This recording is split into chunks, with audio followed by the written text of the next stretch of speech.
Hybrid, EV, PHEV, electric vehicle, plug-in hybrid. What are all these different things? Let's go over those. Hi there, I'm Mike from Greenway Electric. I know there's a lot of different acronyms that are coming out with the different types of vehicles these days, and let's go over what all those different acronyms mean.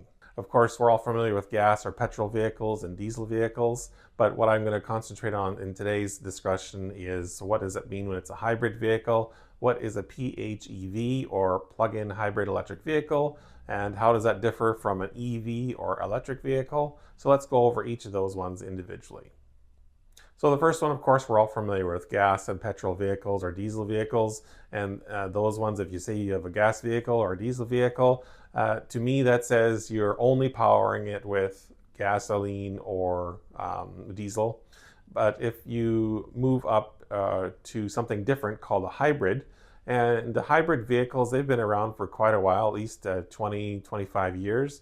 And the most famous, maybe a hybrid vehicle out there is a Toyota Prius or Prius, depending on where you are. And the Toyota Prius is a gasoline vehicle. You fill it up with gas, and with the hybrid version, you never plug it in.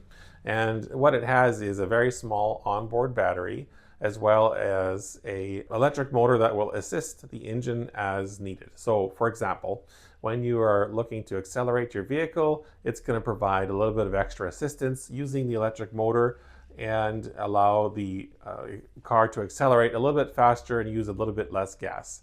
And conversely, when you're slowing down, what it's doing is it's using that same electric motor that's being spun by the wheels or by the motor to recharge the battery, and it's going to be storing up energy so that it will still be able to run the vehicle when you're accelerating again. The other advantage to that, typically hybrids will often, different hybrids will operate differently, but most often hybrids will shut off their gasoline engine when you're stopped at a traffic light or you're slowing down. Even if you're just coasting, it often will shut off the gasoline engine, and during that time it's going to be recharging the battery as you slow down, or it's going to be utilizing the battery power when you're purely stopped. So as you slow down, it's recharging.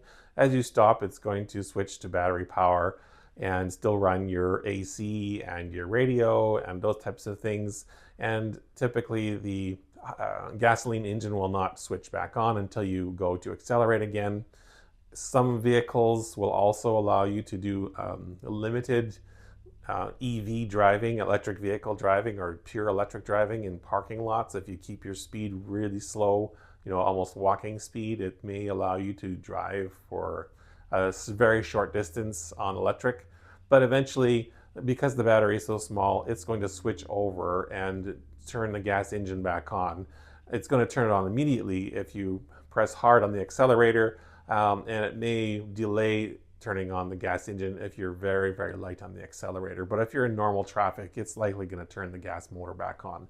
So in that way, what it's doing is it's simply assisting the gas motor when it's accelerating, and it's switching off the gas motor when you're decelerating or coming to a stop. And different hybrid systems are going to operate slightly differently. Some of the newer systems also have a mode where you can switch it into EV mode. There's a button on the dash, you can switch it into EV mode, and it will allow you to travel very short distances at low speeds on pure battery power as well. But the thing is with the hybrid vehicles is you never plug those into the wall, so you don't have to recharge them. It's your momentum that's recharging the battery, or it's the gas engine that will also be recharging the battery. Those are the two different things that can recharge it, but you never plug it in. And this is the hybrids that have been around for more than 2 decades. So any of those Toyota Priuses you see out on the road, those are mostly hybrids. Although I'll jump now to the next one, which is the PHEV or plug-in hybrid electric vehicle. So this is basically a hybrid vehicle, but it has a little bit of a bigger battery, and it allows you to recharge that battery by plugging into the wall. So I said for the Prius, there's some versions of it that allow you to plug it in. Those are called Prius Prime versus just Prius. So Prius is a hybrid.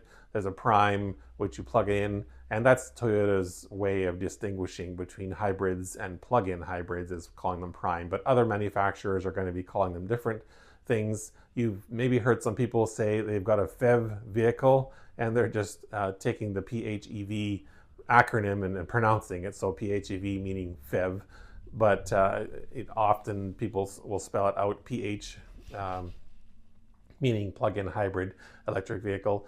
So those ones will have a little bit of a bigger battery, and most often they will allow you to travel quite some distance on pure electric before they switch on the gas engine. One of the old classic PHEV vehicles is a Chevy Volt. That's Volt with a V, and that one's been around for quite a few years.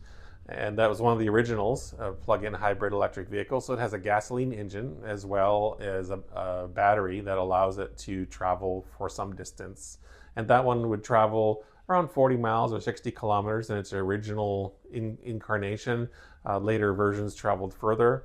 But if you're not traveling any more than that distance during the day, you may be able to do your entire driving for the day on pure electric. And so at night you just plug it in and it's going to recharge its battery. And it's kind of got both systems. It's got an electric vehicle system and it's got a gasoline motor system as well.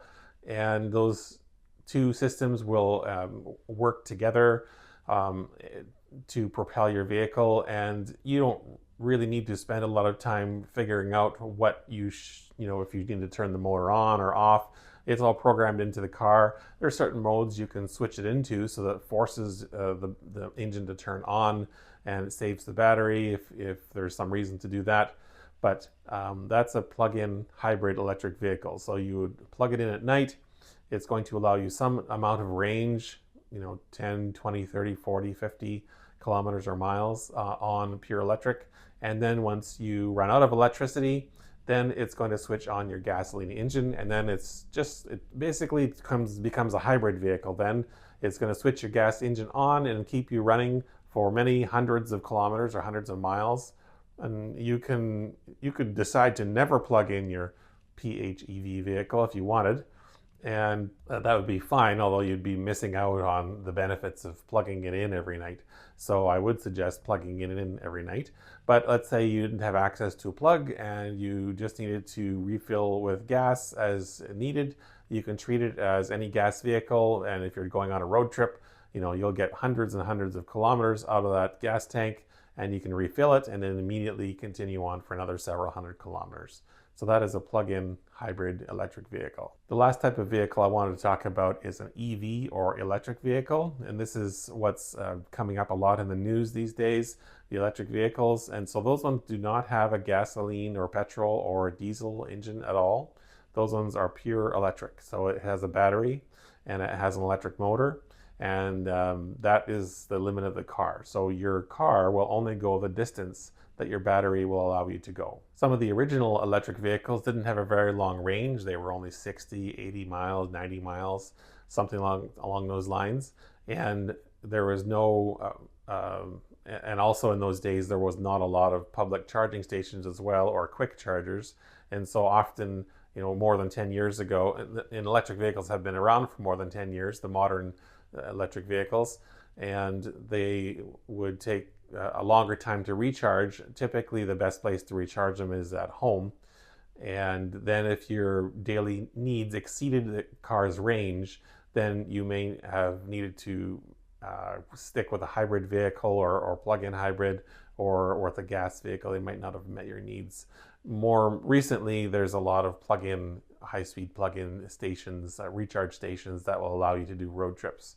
And also newer electric vehicles have larger batteries with a lot more capacity, which means they'll go a lot longer of a distance as well. So electric vehicles are I can't say they're the newest technology, because electric vehicles have really been around as long as gas vehicles, over 100 years, but they have grown in popularity within really the last 10 years. So with an electric vehicle, their intent there is that you plug it in every night when you get home, and it'll be fully recharged by the morning or up to whatever charge limit you've set for it.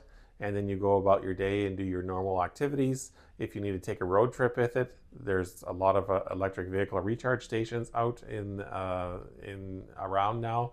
And if you need to take a road trip, then you would go to plug into one of those.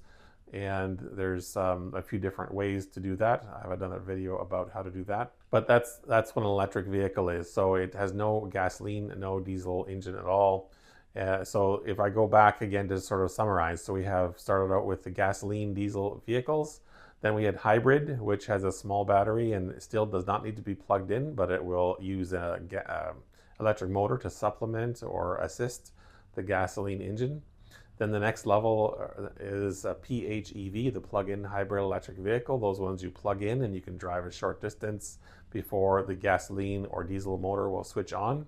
And then you have the pure EVs, which have no gasoline engine and no diesel engine whatsoever, and those ones purely run on batteries. So hopefully this video has helped explain the difference between those different vehicles. If you found the video interesting or informative, I appreciate it if you can give me a thumbs up and consider subscribing for future videos. Thanks a lot for watching and have a great day.